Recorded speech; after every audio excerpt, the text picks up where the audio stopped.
Subscribe now and press the bell icon. Never miss an update. नमस्कार साथियों, स्वागत करता हूं सभी का इस YouTube चैनल पर जिसका नाम है स्टडी विद पीएन लोधा। साथियों, टीचिंग मेथड की ये क्लास नंबर 64वीं है। क्लास शुरू करने से पहले बहुत ही अच्छी बात बताने वाला हूं, इम्पोर्टेंट बात है, वीडियो को स्किप नहीं करें। दोस्तों, मैंने अभी मनोविज्ञान की क्लास अपलोड की थी तो उसमें कुछ साथियों का कमेंट आया था कि सर आपने जो हरमन रोशिया का परीक्षण है उसमें कार्डों की संख्या में जो रंग है उनके रंगों को गलत बता दिया है।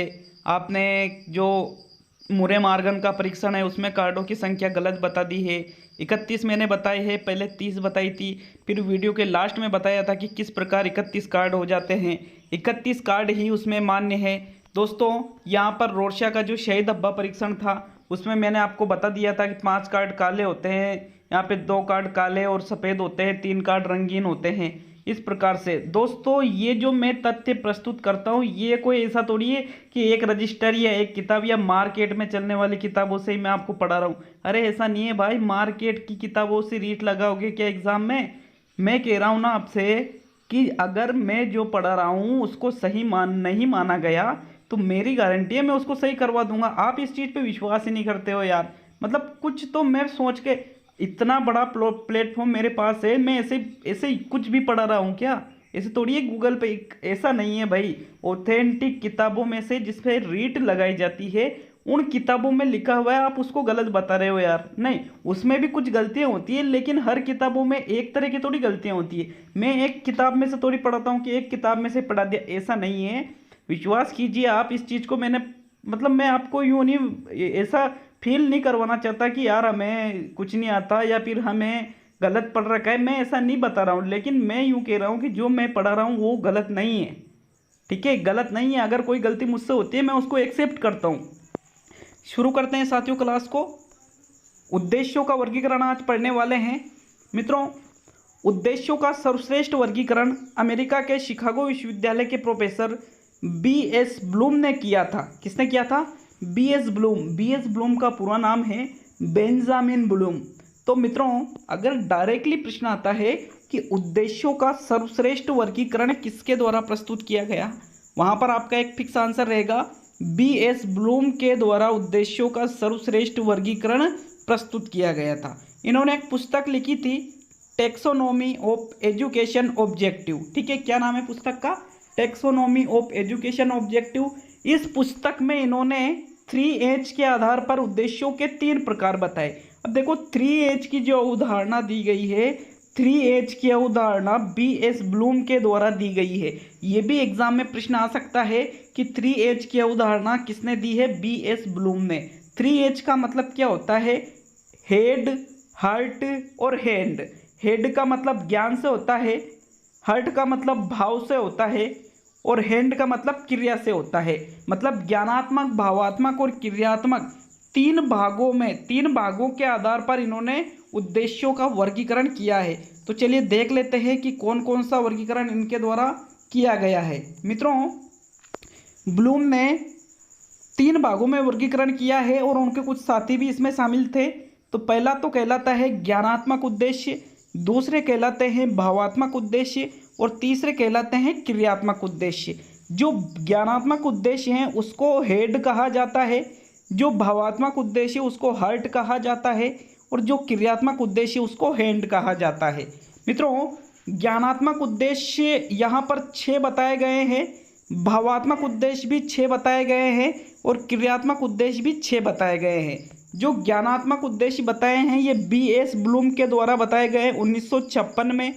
जो भावात्मक उद्देश्य है ये ब्लूम, क्रेथवाल और मसीहा 1964 में इन्होंने भावात्मक उद्देश्य बताए हैं। और जो क्रियात्मक उद्देश्य है इनका वर्गीकरण सिम्पसन के द्वारा 1969 में किया गया है। तो सन भी याद रखना है। ज्ञानात्मक में कौन है? सिर्फ ब्लूम है 1956। भावात्मक में कौन कौन है? ब्लूम, क्रेथवाल और मसीहा 1964। क्रियात्मक में कौन है? क्रियात्मक में सिर्फ सिम्पसन है 1969। साथियों, ज्ञानात्मक के अंतर्गत 6 उद्देश्य कौन कौन से हैं? ज्ञान, अवबोध, ज्ञानोपयोग, विश्लेषण, संश्लेषण और मूल्यांकन। भावात्मक के अंतर्गत 6 कौन कौन से हैं? आग्रहण या ग्रहण करना, अनुक्रिया करना, और तीसरा है अवमूल्यन या मूल्य निर्धारण, चौथा है विचार करना, और पांचवा है व्यवस्थापन या संचालन, और इसका छठा प्रकार है चरित्र निर्माण। ये 6 प्रकार किसके हैं? भावात्मक उद्देश्य के। क्रियात्मक उद्देश्य के 6 प्रकार कौन से हैं? उद्दीपन है पहला, दूसरा है क्रिया करना या हस्तकौशल, तीसरा है नियंत्रण, चौथा है समायोजन या स्वाभाविकरण, और चौथा है समायोजन, पांचवा है स्वाभाविकरण, और छठा है आदत निर्माण। मित्रों, इस प्रकार से देखिए, ये तो जो 3 प्रकार के उद्देश्य है, इन तीनों को निम्न स्तरीय उद्देश्य कहा जाता है। ये तीनों निम्न स्तरीय उद्देश्य यहाँ पर।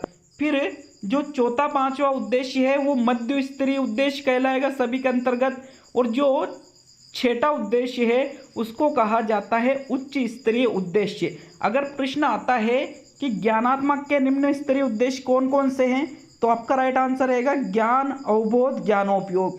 ज्ञानात्मक के मध्य स्तरीय उद्देश्य कौन से हैं? विश्लेषण, संश्लेषण। ज्ञानात्मक के उच्च स्तरीय उद्देश्य कौन सा है? तो आपका राइट आंसर रहेगा मूल्यांकन। इसी प्रकार भावात्मक में से भी प्रश्न बन सकता है, और इसी प्रकार क्रियात्मक में से भी प्रश्न बन सकता है।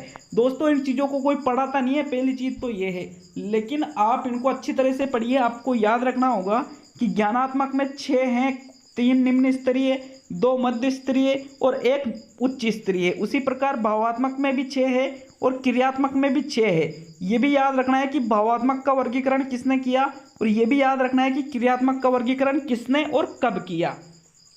साथियों, आगे बढ़ते हैं। देखिए, आपके जो सिलेबस में ये 18 उद्देश्य है, तो 18 से प्रश्न नहीं बनते हैं, आपके सिर्फ 6 उद्देश्यों से प्रश्न बनते हैं। कौन कौन से? देखिए साथियों, इस प्रकार कुल उद्देश्यों की संख्या कितनी हो जाती है? 18 हो जाती है। कुल उद्देश्य कितने हो जाते हैं? 18 उद्देश्य हो जाते हैं। मैंने बता दिया 18 उद्देश्य। इन उद्देश्यों में सबसे पहले परिवर्तन एंडरसन द्वारा किया गया था। अब ये भी एग्जाम में प्रश्न बन सकता है कि जो ये 18 उद्देश्य है ज्ञानात्मक, भावात्मक, क्रियात्मक के, इनमें सबसे पहले परिवर्तन किसके द्वारा किया गया? तो वहां पर आपका एक आंसर रहेगा एंडरसन के द्वारा सबसे पहले इन उद्देश्यों में परिवर्तन किया गया था। साथियों, आगे देखते हैं। रॉबर्ट मेगर ने क्रियात्मक पक्ष के उद्देश्यों पर ध्यान दिया तथा क्रियात्मक उद्देश्यों को 4 भागों में वर्गीकृत किया। नॉर्मली क्रियात्मक उद्देश्यों का वर्गीकरण सिम्पसन के द्वारा किया गया। कितने भागों में? 6 भागों में। लेकिन एक और शिक्षा शास्त्री है जिसका नाम है रॉबर्ट मेगर। इन्होंने भी क्रियात्मक पक्ष के उद्देश्यों को ध्यान में रखकर 6 की जगह 4 भागों में वर्गीकृत किया। ज्ञान, समझ, प्रयोग या अनुप्रयोग और रचनात्मकता। ये 4 प्रकार किसके हैं? ये 4 प्रकार है क्रियात्मक पक्ष के उद्देश्यों के, और ये वर्गीकरण किया गया है रॉबर्ट मेगर के द्वारा। तो अगर प्रश्न आता है रॉबर्ट मेगर ने क्रियात्मक पक्ष के उद्देश्यों को कितने भागों में वर्गीकृत किया है? 4 भागों में। ज्ञान, समझ, प्रयोग या अनुप्रयोग और रचनात्मकता। अब मित्रों, आप बात करेंगे कि सिलेबस में कहाँ से आपके प्रश्न बनता है। तो साथियों, ब्लूम और उसके साथियों ने मिलकर के, ठीक है, ब्लूम के साथी कौन कौन से थे? ब्लूम था, क्रेथवाल था, मसीहा था, सिम्पसन था। इन सभी ने मिलकर के ज्ञानात्मक के तो निम्न स्तरीय 3 उद्देश्य लिए, भावात्मक के मध्य स्तरीय 2 उद्देश्य लिए, और क्रियात्मक का उच्च स्तरीय 1 उद्देश्य लिया। इस प्रकार के इन्होंने जो 18 उद्देश्य है, उन 18 उद्देश्यों में से कुल 6 उद्देश्यों का चयन किया। और 6 उद्देश्य कौन कौन से थे? ज्ञानात्मक के निम्न स्तरीय, भावात्मक के मध्य स्तरीय और क्रियात्मक के उच्च स्तरीय। मैंने बता दिया कि कौन सा निम्न स्तरीय और कौन सा उच्च स्तरीय। उनको ध्यान में रखते हुए दैनिक पाठ योजना के निर्माण के लिए 6 उद्देश्यों का चयन किया था इन्होंने। मतलब 18 उद्देश्यों में से जो लेसन प्लान होता है उनको बनाने के लिए 6 उद्देश्यों का चयन किया था। कौन कौन सा? ज्ञान, अवबोध, ज्ञानोपयोग। ये तीनों ज्ञानात्मक के निम्न स्तरीय हैं। अभिरुचि, अभिवृत्ति, जिसको विचारना और व्यवस्थापन भी कहते हैं, ये भावात्मक के मध्य स्तरीय हैं। और कौशल या आदत निर्माण, ये क्रियात्मक का उच्च स्तरीय है। तो मित्रों, जो लेसन प्लान तैयार किया जाता है उसमें 6 उद्देश्यों को शामिल किया जाता है, और ये 6 उद्देश्य ही आपके एग्जाम में आते हैं। ज्ञान, अवबोध, ज्ञानोपयोग, अभिरुचि, अभिवृत्ति और कौशल। मैं इनको 6 प्रकार को बहुत ही डिटेल्स आपको पढ़ाने वाला हूँ। तो साथियों, आगे बढ़ते हैं। सबसे पहले पढ़ने वाले हैं ज्ञान। ज्ञान क्या होता है देखिए, 6 को ही पढ़ाने वाला हूँ। बहुत इंपॉर्टेंट प्रश्न बनते हैं, इनको अधिकतर किसी के द्वारा पढ़ाया नहीं जाता है। बुक में ये चीज़ें मिलने को नहीं रही, बुक में बहुत ही कम चांस है कि ये चीज़ें इतनी डिटेल से मिल जाएगी, हालांकि मिलती ही नहीं है, डिटेल से क्या मिल जाएगी। लेकिन फिर भी मैं कोशिश करता हूँ कि आपको कुछ ना कुछ जरूर यहाँ पर विशेष सीखने को मिले। तो मित्रों ज्ञान क्या होता है देखिए, पहचान करना ही ज्ञान कहलाता है। आप किसी भी चीज़ की पहचान कर लेते हो, कोई भी चीज़ है भले वो, अगर आप उस चीज़ की पहचान कर लेते हो तो वो ही आपका ज्ञान कहलाता है। जैसे यहाँ मैंने लिख रखा है, एक बार किसी चीज़ को सुनते हो, एक बार किसी चीज़ को पढ़ते हो, एक बार किसी चीज़ को बोलते हो, तो यही आपका ज्ञान कहलाता है। आप सूत्र को पहचान लेते हो कि ये औसत का सूत्र है, ये लाभ आने का सूत्र है, ये बट्टे का सूत्र है, ये सरल ब्याज का सूत्र है, कोई सा भी सूत्र आप पहचान लेते हो। आप किसी चित्र को पहचान लेते हो, आप किसी मानचित्र को पहचान लेते हो कि ये राजस्थान का मानचित्र है, या ये भारत का मानचित्र है, या एशिया का मानचित्र है। किसी प्रतीक चिन्ह को पहचान लेते हो, किसी संकेत को पहचान लेते हो, इन सबको पहचानना ही ज्ञान कहलाता है। आप किसी परिभाषा को याद कर लेते हो, किसी सूत्र को याद कर लेते हो, किसी कविता को याद कर लेते हो। बोलना नहीं है अभी, ठीक है, बोलना मतलब कविता को बोलना नहीं है, कविता को याद करना। आप किसी कविता को याद कर लेते हो, किसी नियम को याद कर लेते हो, किसी सिद्धांत को याद कर लेते हो, आदि चीज़ें स्मरण करना ही ज्ञान कहलाता है। तो भैया सीधी सी बात है, ज्ञान का मतलब क्या है, किसी चीज़ को याद करना या किसी चीज़ को पहचान करना किसी चीज़ की, वो ही आपका कहलाता है ज्ञान। आशा है आपको ज्ञान से संबंधित प्रश्न कोई सा भी एग्जाम में आ जाए आप उसको गलत नहीं करोगे। क्या होता है ज्ञान, किसी चीज़ को याद करना या किसी चीज़ की पहचान करना ही क्या कहलाता है, ज्ञान कहलाता है। मित्रों ज्ञान के 2 प्रकार होते हैं, कौन कौन से। पहला होता है प्रत्यय स्मरण। प्रत्यय स्मरण का मतलब क्या होता है, ऐसा ज्ञान जो स्मृति पर आधारित हो, प्रत्यय स्मरण कहलाता है।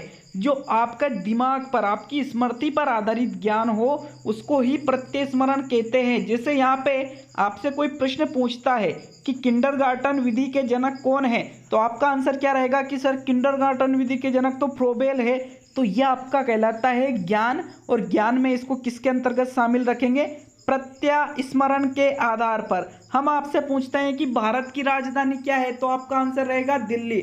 हम आपसे पूछते हैं कि भारत का क्षेत्रफल की दृष्टि से सबसे बड़ा राज्य कौन सा है, तो आपका आंसर रहेगा राजस्थान। तो इस प्रकार के ज्ञान को ही कहा जाता है फ्रोबेल, जो स्मरण पर इस प्रकार के ज्ञान को ही कहा जाता है प्रत्यय स्मरण, जो स्मरण पर आधारित होता है। तो मित्रों ये फ्रोबेल तो क्या टिक हो रहा था, तो माइंड में वही पढ़ने में आ गया, ठीक है, माफ करना ऐसी छोटी छोटी चीज़ों को।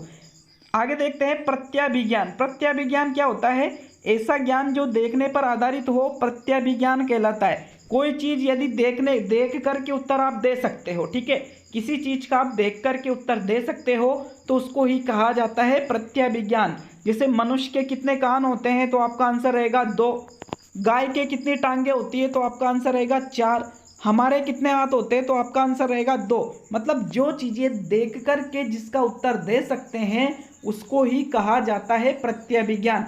जिसे मैं आपसे पूछूं कि भारत की 2011 के अनुसार जनगणना कितनी है, तो आप कहोगे 121 करोड़। तो मित्रों ऐसा तो नहीं है कि आप 121 करोड़ को देखोगे और फिर बताओगे, तो आप ऐसा नहीं कर सकते। तो जो चीज़ें अपने स्मरण पर आधारित होती है वो तो कहलाता है प्रत्यय स्मरण, और जो चीज़ें देखने पर आधारित होती है वो कहलाता है प्रत्यभिज्ञान। मैंने आपको अच्छी तरह से ज्ञान संबंधी चीज़ को समझाने की कोशिश की है, आशा आपको अच्छी तरह से समझ में भी आया होगा। बाकी के जो 5 प्रकार के कौशल या उद्देश्य बच रहे हैं, 5 प्रकार के जो उद्देश्य बच रहे हैं, उनको अगले वीडियो में पूरा कर देंगे। फिर इसके बाद उद्देश्य का एक टेस्ट लेंगे जिसमें 20 प्रश्न रखे जाएंगे। तो मित्रों जरूर से जरूर उस टेस्ट को हल करना, और आशा है आपको यहाँ पर बिल्कुल सही जानकारी मिलती है, तो आप बिल्कुल उसको सही तरीके से ग्रहण करोगे सकारात्मक सोच के साथ, ठीक है। वीडियो को डिसलाइक आप करते हो, इससे मेरा बहुत हौसला बढ़ता है, क्योंकि मैं अगले वीडियो में फिर कोशिश करता हूं कि और शानदार प्रस्तुति करूं। तो मित्रों अगर आप चाहो तो वीडियो को बिल्कुल डिसलाइक करके जाइए, क्योंकि वीडियो को डिसलाइक करने से मुझे बहुत ज़्यादा हौसला मिलता है, और अच्छा लगता है तभी लाइक करना, नहीं तो बिल्कुल डिसलाइक करना, ताकि मैं अगले वीडियो में और अच्छी तरह से आपके सामने तथ्यों को, आपके सामने चीज़ों को पेश करूं। मिलते हैं अगले वीडियो में।